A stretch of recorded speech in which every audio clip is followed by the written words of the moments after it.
আল্লাহ যা নিষেধ করেছেন, যা আদেশ করেছেন, ওই কাজগুলোর মধ্যে যখন মন অলস হয়ে যায়, তখন এই কথাটা ভাববেন, যে কোনো মুহূর্তে আজরাইল আমাদেরকে নিতে পারেন না পারেন না। যে কোনো মুহূর্তেই আজরাইল যদি আসতে পারে, তাহলে আর অলসতা করে লাভ নাই রে। যদি সকাল 10টার বেলায় তোমার ইন্তেকাল হইয়া যায়, আমল নামায় আসবে তোমার ফজরের নামাজটা কি আছে না নাই। তোমার আমল নামায় যদি দেখা যায় জীবনের শেষ ওয়াক্তটা পড়া হয় নাই, জীবনের শেষ ওয়াক্তটা নামাজ ছাড়া দুনিয়ার থেকে বিদায় হইছ, মরণের কথাটা বেশি বেশি ভাববেন, মৃত্যু নিয়ে বেশি বেশি ভাববেন। কারণ মরণ এমন একটা বাস্তব, মৃত্যু এমন একটা বাস্তব। বাবার আগে সন্তান যায়, দাদার আগে নাতি যায়, যাইতেই হবে। তুমি থাকলে আর কতদিন? বান্দা, আল্লাহর হুকুম অবশ্যই পালন করতে হবে। আল্লাহ পাক যা নিষেধ করেছেন, যা আদেশ করেছেন, আল্লাহ আদেশ করেছেন ফরজ ওয়াজিব আছে না নাই? ফরজ ওয়াজিব গুলো ঠিক মতো আদায় করা। আল্লাহ পাক রব্বুল আলামিনের ভয় অন্তরে ঢুকাইলে 1 নাম্বার গুণ। 2 নাম্বার গুণ, আল্লাহ বলেন ওয়াবতাগু ইলাইহিল ওয়াসিলা, আল্লাহর সন্তুষ্টি অর্জনের জন্য মাধ্যম তালাশ করো। আল্লাহ খুশি হন এরকম ওসিলা তালাশ করো। এই ওসিলাটা কোন ধরনের হতে পারে, এই বিষয়টা জানা রাখা দরকার। একজন মানুষ ফরজ আমলের মাধ্যমে ওসিলা তালাশ করলে হবে না, ওয়াজিব আমলের মাধ্যমে ওসিলা তালাশ করলে হবে না, সুন্নতে মুআক্কাদা আমলের মাধ্যমে ওসিলা তালাশ করলে হবে না। কারণ এই যে 3টা আমল করি, এই 3টা আমলের উদ্দেশ্য আমাদের ভিতরে আছে। ফরজ আমল আমরা করলাম, ফরজ পালন করলাম জাহান্নামের অনির্দিষ্ট কাল, জাহান্নামের শাস্তির থেকে বাঁচার জন্য। ওয়াজিব আমল করলাম নির্দিষ্ট সময় সীমা পরিমাণ জাহান্নাম থেকে বাঁচার জন্য। ফরজ ওয়াজিব জাহান্নামের আগুন থেকে বাঁচার জন্যই তো আদায় করলাম। কেউ যদি এশার নামাজ না পড়ে থাকেন, তার জন্য সাজা আছে না নাই? তাহলে নামাজ পড়ছি কেন? সাজা থেকে বাঁচার জন্য। সুন্নতে মুআক্কাদা আমল করি, এর একটা উদ্দেশ্য আছে, আল্লাহর পয়গম্বরের সুপারিশ পাওয়ার জন্য। কোন মানুষ যদি সারা জিন্দেগিতে সুন্নতে মুআক্কাদা আমল করে না, রাসূলের সুপারিশ পাবে না। সুন্নতে মুআক্কাদা আমল করি আল্লাহর পয়গম্বরের সুপারিশ পাওয়ার আশায়। খুব মনে রাখবেন, আল্লাহর ভয় 1 নাম্বার গুণ। অবতাগু ইলাইহিল ওয়াসিলা, আল্লাহর সন্তুষ্টি হাসিলের জন্য মাধ্যম তালাশ করা, উসিলা তালাশ করা 2 নাম্বার। এই যে উসিলাটা ফরজ ওয়াজিব সুন্নতে মুআক্কাদা, এই 3 জাত না। কারণ এই 3টা তো আমরা আমল করি, ফরজ ওয়াজিব আল্লাহর সন্তুষ্টির জন্য নয়, জাহান্নাম থেকে বাঁচার জন্য। সুন্নতে মুআক্কাদা আল্লাহর সন্তুষ্টির জন্য নয়, নবীজির সুপারিশ পাওয়ার আশায়। এই ফরজ ওয়াজিব সুন্নতে মুআক্কাদার বাহিরে যত আমল আছে, যা পারেন তাই করবেন, একবার না সারা জীবন। যত বেশি করবেন তত বেশি সন্তুষ্টি পাবেন, যত বেশি ডিউটি করবেন এটারে বলে অতিরিক্ত আমল, এটারে বলে অতিরিক্ত আমল। মুস্তাহাব সুন্নতে জায়েদা, যেমন আসরের 4 রাকাত সুন্নত আছে না? পড়লে সব, না পড়লে এরকম। তো এই আসরের 4 রাকাত সুন্নত নামাজ যদি কেউ আদায় করে, যতক্ষণ নামাজের মধ্যে তাকে বৃষ্টির মতো রহমত নাজিল হয়। কোন একটা দোকানে যদি 10 ঘন্টা ডিউটি, 2 জন কর্মচারী বেতন 10,000। একজন কর্মচারী 10 ঘন্টা ডিউটি করে, সময় মতো আসা যাওয়া করে, বেতন নেয় 10,000। আর আরেকজন কর্মচারী 10 ঘন্টা ডিউটি করে, ঠিক মতো আসা যাওয়া করে, বেতন নেয় 10,000। কিন্তু অতিরিক্ত 1-1.5 ঘন্টা সময় বেশি দেয়। দোকান গুছানোর সময় মালিককে একটু সহযোগিতা করিয়া যায়, বিনিময়ে বেতন ছাড়া। বেতনের আশা ছাড়া যে ডিউটিটা করলো, 2 জন কর্মচারীর উপরে মালিক কি সমান খুশি না বেশ কম হইব? অতিরিক্ত যে সময় দিল বিনা বেতনে, তার প্রতি আল্লাহ সন্তুষ্ট বেশি। আল্লাহ পাক রব্বুল আলামিন বলেন, ইয়া আইয়ুহাল্লাযীনা আমানুত্তাকুল্লাহা ওয়াবতাগু ইলাইহিল ওয়াসিলা ওয়াজাহিদু ফি সাবিলিহি লাআল্লাকুম তুফলিহুন। হে ঈমানদারেরা, তোমরাই সফল কাম, তোমরা বিজয়ী। দুনিয়াতেও আখিরাতেও তোমাদেরকে কেউ শাসন করতে পারবে না, তোমরাই দুনিয়া শাসন করবা। কিন্তু বিনা শর্তে না 3 শর্তে। 1 নাম্বার, আল্লাহর ভয় থাকতে হবে। যেই যুগের মানুষের ভিতরে আল্লাহর ভয় থাকবে বেশি, দুনিয়ার কোনো কামানের ভয় থাকবে না। যার ভিতরে আল্লাহর ভয় ঢুকে, দুনিয়ার কোনো ভয় ঢুকে না। 1 নাম্বার গুণ আল্লাহর ভয়। 2 নাম্বার গুণ লাগবে অতিরিক্ত আমল। 2 নাম্বার আল্লাহর সন্তুষ্টি তালাশ করা। আল্লাহর সন্তুষ্টি তালাশ করার জন্য নফল যত রাস্তা আছে। একজন মুরব্বীকে পাইলেন রাস্তায়, সালাম দেওয়া কি ওয়াজিব? সালাম দেওয়া কি ওয়াজিব? কিন্তু সালাম যে দিলেন এটা আপনার লাভ, অতিরিক্ত আমল। একজন মুরব্বী মানুষকে আপনি রাস্তায় দেখলেন, বড় একটা ব্যাগ লইয়া যাইতেছে মুরব্বী, আপনি দৌড়ায় গেলেন, ওই ব্যাগটার একটু ধরিয়া মুরব্বীকে সহযোগিতা করিয়া দিলেন। ওই কাজটা ফরজও না, ওয়াজিবও না, সুন্নতে মুআক্কাদাও না। ওই বুঝে আসতেছে? আপনি রাস্তা দিয়া যাচ্ছেন, হঠাৎ করে দেখেন যে এই রাস্তার মাঝখানে এমন একটা বিপজ্জনক বস্তু পড়ে আছে, যে লোহা। যে কোনো মানুষ না দেখে পাড়া দিলে হয়তো আক্রান্ত হবে, ব্যথা পাবে, ক্ষতিগ্রস্ত হবে, বা কোনো সাইকেল মোটরসাইকেল ক্ষতিগ্রস্ত হবে। এটা সরানো আপনার উপরে ফরজ না, ওয়াজিব না, সুন্নতে মুআক্কাদা না। কিন্তু এটা যদি সরায়া দেন, আল্লাহ খুশি হবেন। বুঝে আসতেছে?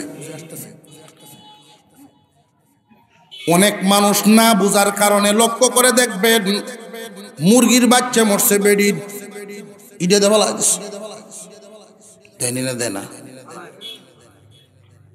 এই মরা প্রাণীটা যে আপনি ফেলাইয়া দিলেন, মানুষ চলাচলের রাস্তার পাশে যে আপনি ফেলাইলেন, ওইটা পচে গলে দুর্গন্ধ হয়ে বাতাসে মিশবে, মানুষের দুর্গন্ধ নেওয়া খুব কষ্ট হয়। যেই ব্যক্তিটা এই কাজটা করলো, অনেক মানুষকে কষ্ট দেওয়ার কারণে সে অপরাধী সাব্যস্ত হবে, আল্লাহর কাছে গুনাহগার। বান্দার হক নষ্ট করলো, হকের মধ্যে সে হস্তক্ষেপ করলো, বান্দার শান্তির মধ্যে ব্যাঘাত ঘটায়া দিল এই কাজটার মাধ্যমে, চিন্তাও করে নেই। পক্ষান্তরে আর একজন মানুষ কোদালটা নিয়ে যদি একটু গর্ত করে, এই প্রাণীটারে মাটির নিচে দিয়ে যখন দাফন করে ফেললো, আল্লাহ রব্বুল আলামিন এই কাজের দ্বারা বান্দার প্রতি সন্তুষ্ট হয়ে গেল। এটা কি ফরজ, ওয়াজিব, সুন্নতে মুআক্কাদা?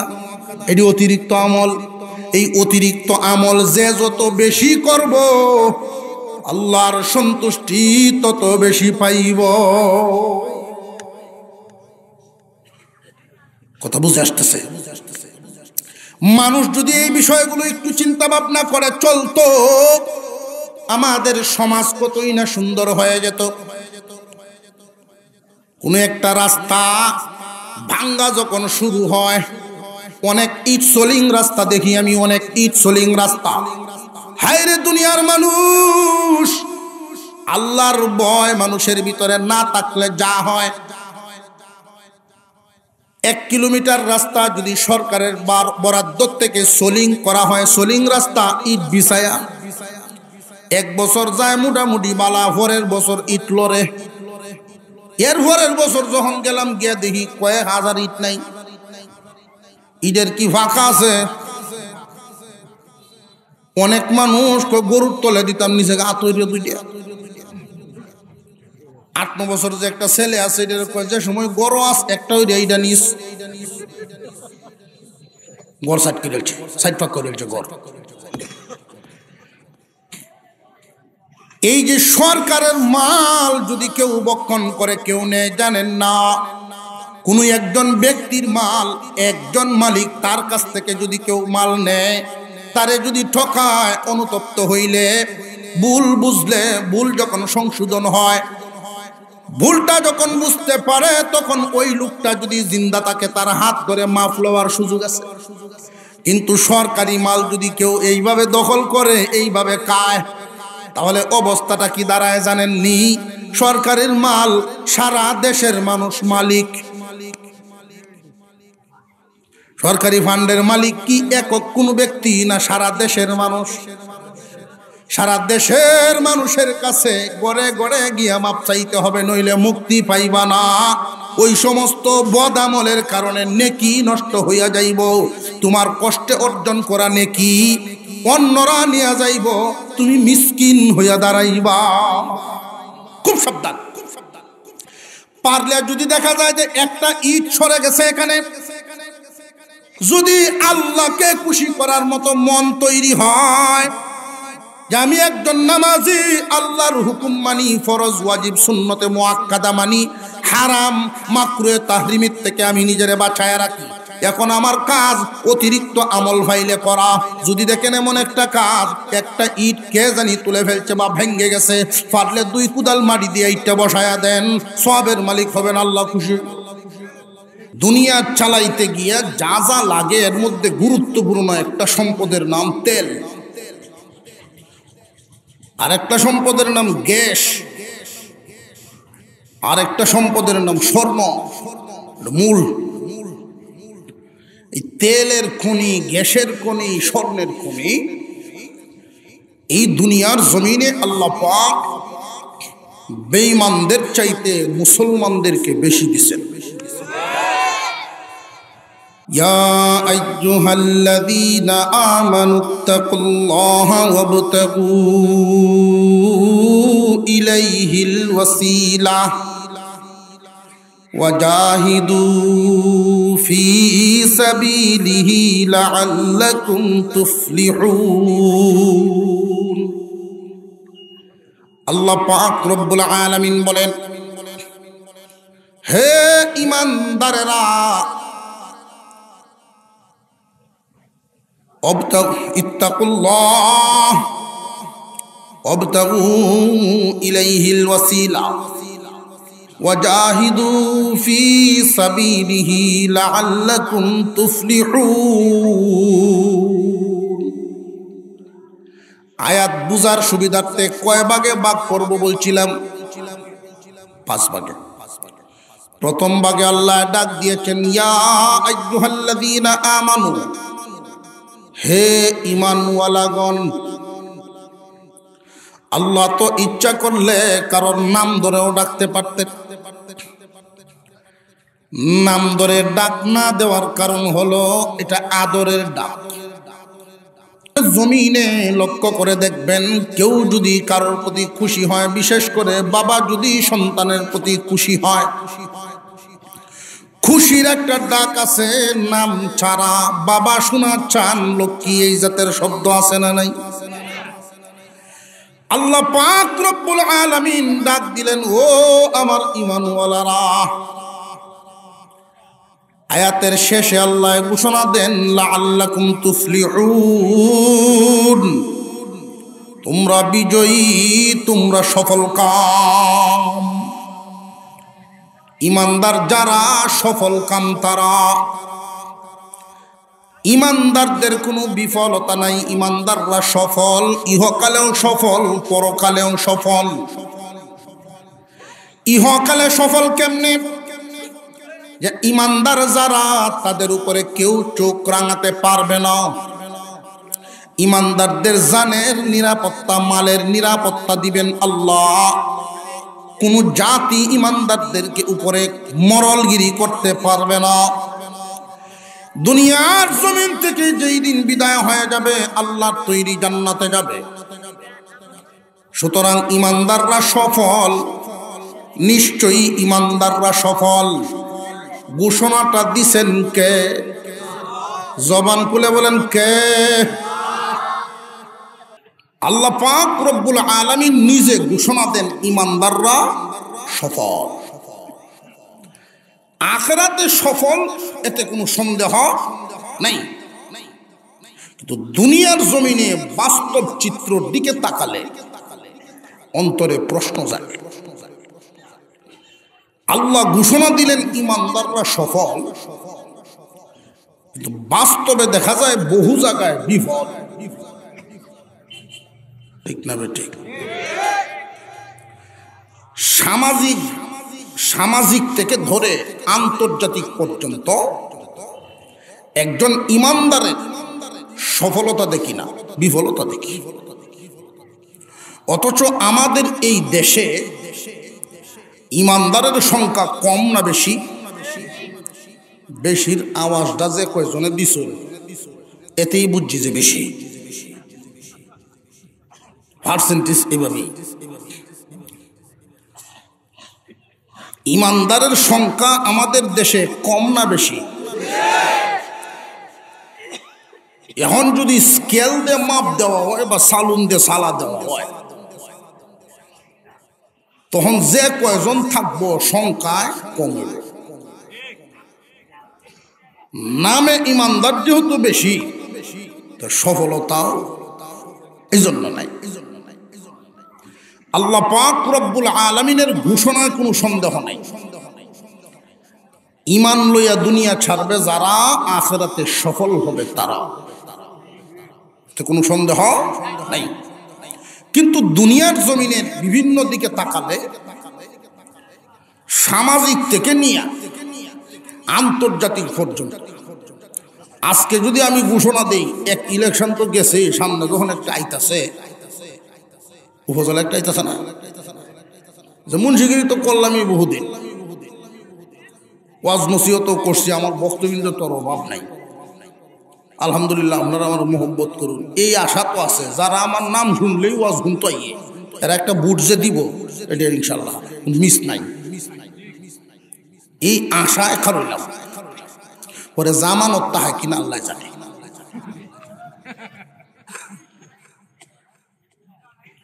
তাহলে ইমানদার কি সফলতার হতে? সমস্যাটা কোথায়? আল্লাহ তো ঘোষণা দিচ্ছেন ইমানদার সফল। এলাকার অবস্থা কইলাম, আন্তর্জাতিক ভাবে বা দেশীয় ভাবে দেখেন, রাষ্ট্রীয় ভাবে কাফের কুফার বেঈমানদেরকে মিডিয়া ব্যক্তিত্ব, মিডিয়াতে সাংবাদিকরা যেই মূল্যায়ন করে, একজন ইমানদারকে এই মূল্যায়ন করে না। আর একটু জোরে কর। একজন গুনাহগার ফাসিক কাফের কুফারকে যেই পরিমাণ মূল্যায়ন করা হয়, একজন ইমানদারের এই পরিমাণ মূল্যায়ন নেই। এয়ারপোর্টেও যদি যান, পাস হইতে খ্রিস্টানদের যে সুট কুটটা খালি পোশাকটা, ট্রাইডের বাড়িতে দেখলেই পুলিশ সাইড, দূর থেকে সার সার করতে থাকবো, একবার দেখে দিয়েছে। আর খালি ফাঁকরির কুনা যদি দেখে 14 বার চেক করবো। আর একটু জোরে কর। আন্তর্জাতিক ভাবে সামাজিক থেকে নিয়ে ইমানদাররা কি বাস্তবে সফল না বিফল? মুসলমান ইমানদার ভাইয়ারা আমার, কোন জায়গায় কারণটা আমরা একটু দেখি। ঘোষণাটা কার? ঘোষণা দিয়েছেন যিনি, এই ঘোষণায় তো কোনো সন্দেহ থাকার কথা না। আখিরাতে ইমানদাররা জান্নাতি, তারা সফল, কোনো সন্দেহ নাই। কিন্তু দুনিয়ার জমিনে বাস্তব চিত্রের দিকে যখন তাকায়, ইমানদারদের সফলতা দেখতে পাই না। অথচ আল্লাহ ঘোষণা দিলেন, ইয়া আইয়ুহাল্লাযীনা আমানু ফাত্তাকুল্লাহা ওয়াবতাগু ইলাইহিল ওয়াসিলা ওয়াজাহিদু ফি সাবিলিহি লাআল্লাকুম তুফলিহুন। আল্লাহ পাক রব্বুল আলামিন ঘোষণা দিলেন, হে ঈমানদারেরা, তোমরাই সফল কাম, তোমরা বিজয়ী। এতে কোনো সন্দেহ নাই, তোমরা সফল কাম, তোমরা বিজয়ী। দুনিয়ার রাজত্ব, আখিরাতে জান্নাত। এই দুনিয়ার জমিনের রাজত্ব এবং আখিরাতে জান্নাত ঘোষণাটা দিছেন কে? বর্তমান দুনিয়ায় দেখা যায় এর উল্টা। মহান মাওলাই করিম দুনিয়া টিকায় রাখছেন কার উসিলায়? দুনিয়া টিকায় রাখছেন ইমানদারদের উসিলায়। অথচ বর্তমান দুনিয়ায় ইমানদাররা গোলামে পরিণত হয়েছে। আর একটু জোরে কর। মাঝে মাঝে ভাবি, চিন্তা ভাবনা করি, 2 লক্ষ শহীদ, 2 লক্ষ শহীদ, 30 লক্ষ, কত লক্ষ? 2 লক্ষ মহিলা, 30 লক্ষ, টোটাল 32 লাখ মানুষের রক্তদানে এই দেশ স্বাধীন। মাঝে মাঝে ভাবি, স্বাধীনতা পাইছি ঘোষণা 50 বছরের বেশি। আসলে কি আমরা স্বাধীন হতে পারছি? আমাদের এই দেশে শিক্ষা ব্যবস্থা কেমন হবে এটা ঠিক করে দেয় অন্য দেশের লোকেরা। ঠিক না বেঠিক? আমরা স্বাধীন হইলাম কই? আমাদের দেশে কে কোন চেয়ারে বসবে এটা ঠিক করে দেয় অন্য দেশের লোকেরা। এমনকি আমাদের দেশে কে কতদিন জেলে থাকবে এটাও পর্যন্ত ঠিক করা হয় অন্য দেশ থেকে। স্বাধীন হইলাম কেমনে? আমরা পদের লোভে গোলামে পরিণত হইয়া যাই। ইয়া আইয়ুহাল্লাযীনা আমানুত্তাকুল্লাহা ওয়াবতাগু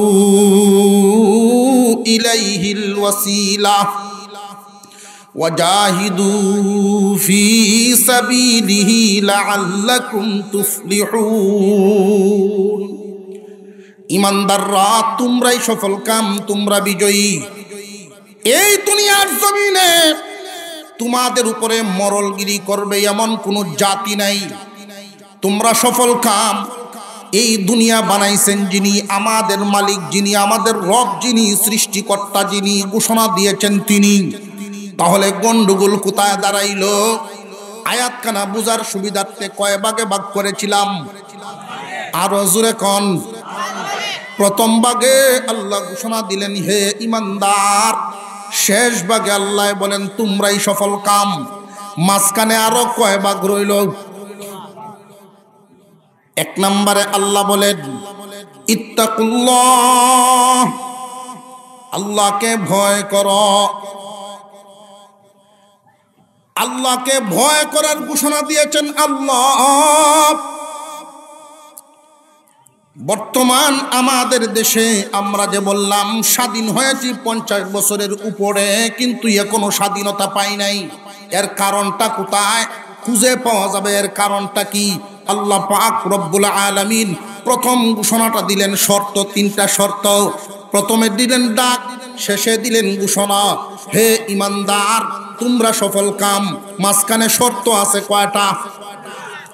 যেই যুগের মানুষ এই শর্ত পালন করবে, এই শর্তগুলো যাদের মধ্যে থাকবে, যারা এই 3টা গুণে গুণান্বিত হবে, যেই যুগের মানুষদের মধ্যে এই 3টা আমল থাকবে, আল্লাহ রব্বুল আলামিন নিজের সাহায্য তাদের জন্য পাঠাইবে। মুসলমান ইমানদার ভাইয়েরা আমার, আল্লাহ পাক রব্বুল আলামিন ঘোষণা দিলেন, ইত্তাকুল্লাহ, আল্লাহকে ভয় করো। কিন্তু আমরা বর্তমান সময়ে দেখা যায় আল্লাহকে ভয় করি মুখে, বুকে না।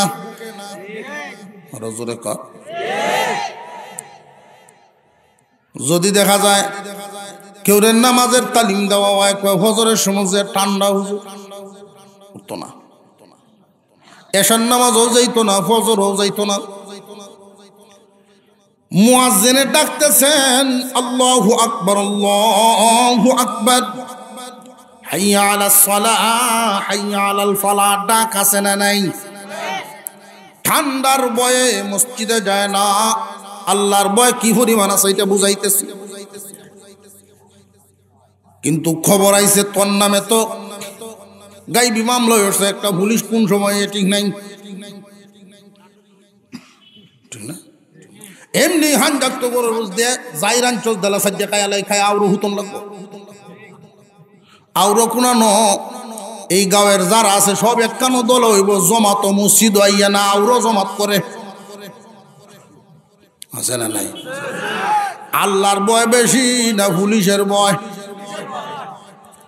জানিয়ে রাখবেন মুসলমান, আল্লাহর ভয় যার দিলের ভিতরে ঢুকবে, দুনিয়ার কোনো ভয় আর ঢুকবে না। যার ভিতরে আল্লাহর ভয় পরিপূর্ণভাবে ঢুকিয়া যায়, দুনিয়ার কোনো ভয় তাকে স্পর্শ করতে পারে না। যার ভিতরে আল্লাহর ভয় থাকে না, তার ভিতরেই বিভিন্ন ধরনের ভয় গিয়া জাগালো। প্রশ্ন হলো আল্লাহকে ভয় করব কেমনে? আমরা তো চাই আল্লাহকে ভয় করতে, আল্লাহর ভয়টা আমার আপনার ভিতরে ঢুকে না।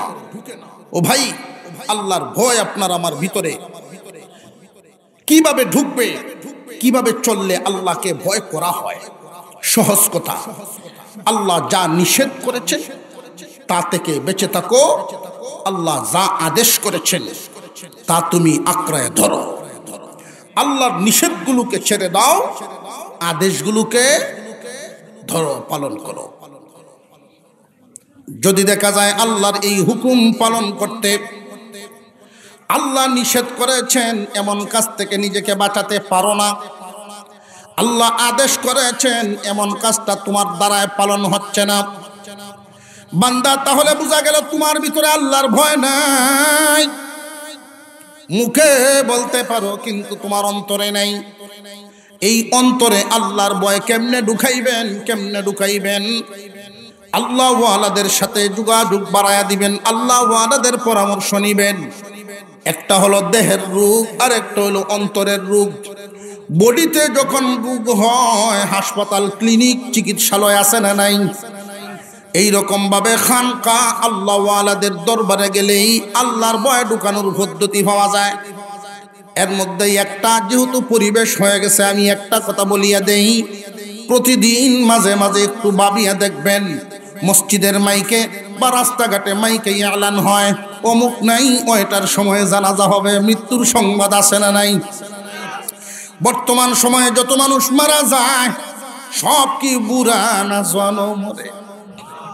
রে যুবক, কোন দিন কার ডাক আসিয়া যায় জানা নাই?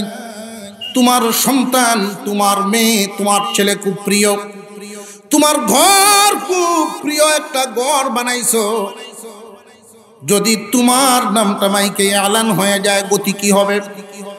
যায় নামাজে বসে চোখ বন্ধ করে একটু ভাবেন, আগামীকাল পরশু যদি আপনার আমার কারোর নাম মসজিদের মাইকে আলান হয়ে যায়, অমুক নাই ওইটার সময় জানাজা হবে, হইতে পারেনি না পারে না?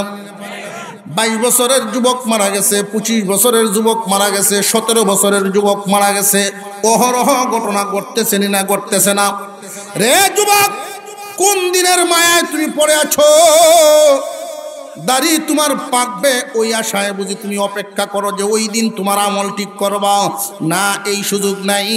একবার তুমি ভাবিয়া দেখো, তোমার মতো সমান মানুষ তোমার বন্ধু বান্ধবের ভিতরে অনেক বিদায় হয়ে যাচ্ছে।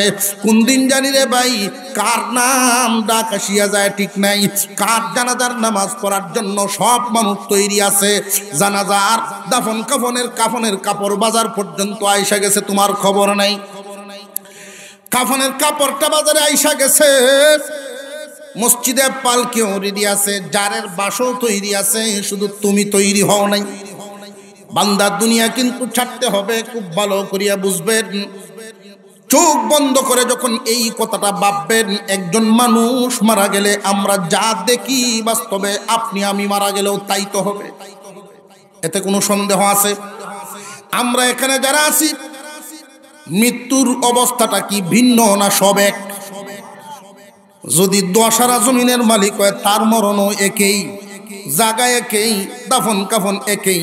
একটু হিসাব মিলায় নাও রে যুবক।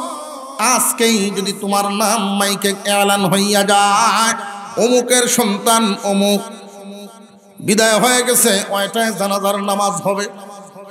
বন্ধু বান্ধব চতুর্দিক থেকে ছুটাছুটি করে তোমার বাড়িতে জমা হবে। খুব মনোযোগের সাথে ভাবেন বিষয়টা।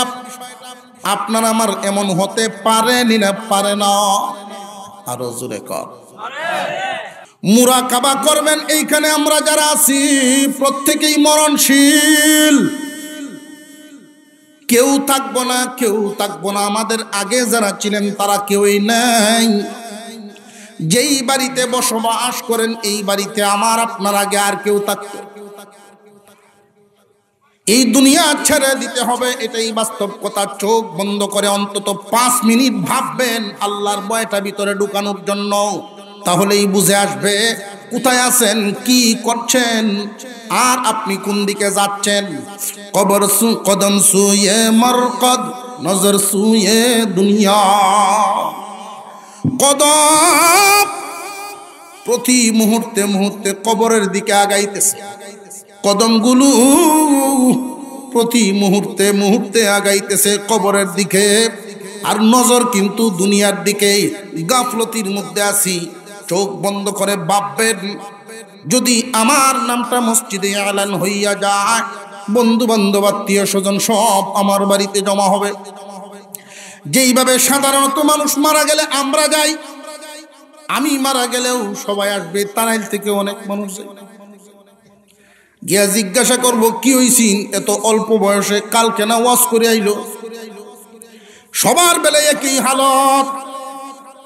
কালকে না দেখলাম বাজারও, কেমনে মারা গেল জিজ্ঞাসা করব। শুধু মানুষ খোঁজখবর নিবে। ছোট ছোট বাচ্চারা কান্নাকাটি করতে থাকে, আপনার লাশটা বালিশ ছাড়া খাটের উপর পড়ে থাকবে। একদল মানুষ কাপড় আনার জন্য যাবে, আত্মীয় স্বজন বিভিন্ন দিক থেকে জরু হতে থাকবে।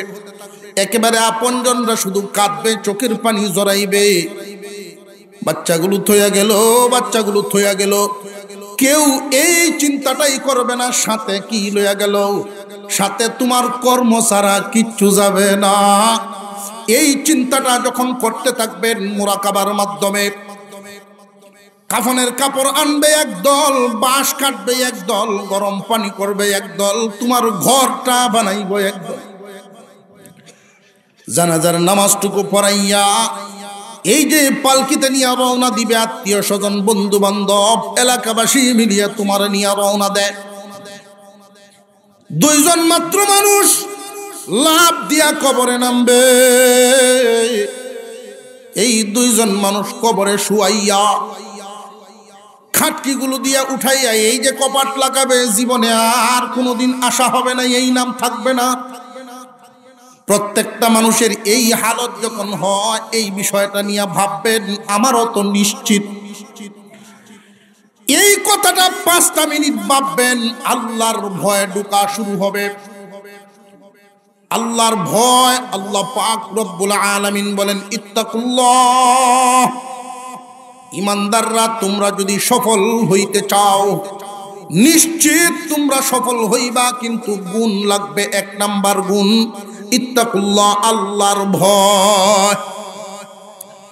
আল্লাহর ভয় কাকে বলে? প্রথমত আল্লাহর ভয় বলা হয় আল্লাহ যা নিষেধ করেছেন এইগুলো তুমি করবা না, যা আদেশ করেছেন এইগুলো তুমি ছাড়বা না। তখন বুঝাইছে আল্লাহ পাক রব্বুল আলামিন অতিরিক্ত আমলের মাধ্যমে বান্দার প্রতি খুশি হবেন। ইয়া আইয়ুহাল্লাযীনা আমানুত্তাকুল্লাহ ওয়াবতাগু ইলাইহিল ওয়াসিলা। হে দুনিয়ার ইমানদার, তোমরাই সফল কাম, নিশ্চিত তোমরা সফল হবে। গুণ লাগবে কয়টা? 5টা বলে আঙ্গুল 5টা দর্শি ভুরি করতাম যে দেখি উঠো আছে কিনা। তিনটা, এই তো মুখস্থ। বাড়ি তোয়াজ লয়ে যাও, আমরা বেটেন বালা তো জিগায় না কি তা আনছ, যদি জিগাইতো এই যে 4 ঘন্টা বই আইলা কি আনছ দেও, কেউ যদি জিগায়ও তেমনি আধা কেজি ডাইলের বরাবর লুয়ে দেয়, এটি আনছি তোর লাগে ডাইলের বরাবর লুয়ে যাবো, দেখবেন মনে হয় হুটলা লুয়ে যায় বাড়ি, এটি নিয়ে দেয়। ওয়াজ কি নিলে ওইটা নিয়ে শোনাইবেন যে যার তার কাছে উড়ি ভাতা গেছে লই আইস না, হুজুরে কইছে শুনছি আজকে জানালা আছে, আছে না নাই? মুঠে দিছে এক বেটে লয়ে থাকে আরেক বেটে, এমনও আছে না নাই? এই কথাটি যদি তাদেরকে বোঝানো যায়, কার মালটা কাজ? 1 নাম্বার গুণ লাগবে আল্লাহর ভয়। আল্লাহর ভয় যার ভিতরে থাকবে, আল্লাহ নিষেধ করেছেন এমন কাজ করবে না, আল্লাহ আদেশ করেছেন এমন কাজ ছাড়বে না। 2 নাম্বার, ফরজ না, ওয়াজিব না, সুন্নতে মুআক্কাদা না, অতিরিক্ত আমল। এই অতিরিক্ত আমল যে আপনি করলেন সন্তুষ্ট হবে কে? অতিরিক্ত আমল যে যত বেশি করবেন, নফল মুস্তাহাব, নফল মুস্তাহাব, তাকওয়া জাত যত বেশি, তাকওয়া জাত যত বেশি। একটা হলো জায়েজ আর একটা হলো উত্তম, একটা হলো জায়েজ আর একটা হলো উত্তম। এই জায়েজ আর উত্তম বুঝাই থেকে একটা উদাহরণ দেই। কথার কথা, পুত্রবধূ আপনার মেয়ে বরাবর, শ্বশুর আর পুত্রবধূ সম্পর্কটা বাপজি বরাবর এরকম। কিন্তু শ্বশুর এই মেয়েটাকে সাথে নিয়ে, পুত্রবধূকে সাথে নিয়ে একই রিকশায় যাওয়া জায়েজ, যাওয়া জায়েজ, না যাওয়া উত্তম। না যাওয়া কি? তাকওয়া। এটা যাওন জায়েজ, না যাওয়া উত্তম। নারে তাকবীর, আলহামদুলিল্লাহ। হযরতুল আল্লাম হযরত মাওলানা মুফতি আব্দুল কাইয়ুম সাহেব দামাত বরকাতুহুল আলিয়া হুজুর আমাদের মধ্যে এসে পৌঁছে গেছেন। আমরা বলি আলহামদুলিল্লাহ। আল্লাহ কবুল করেন, বলুন আমিন।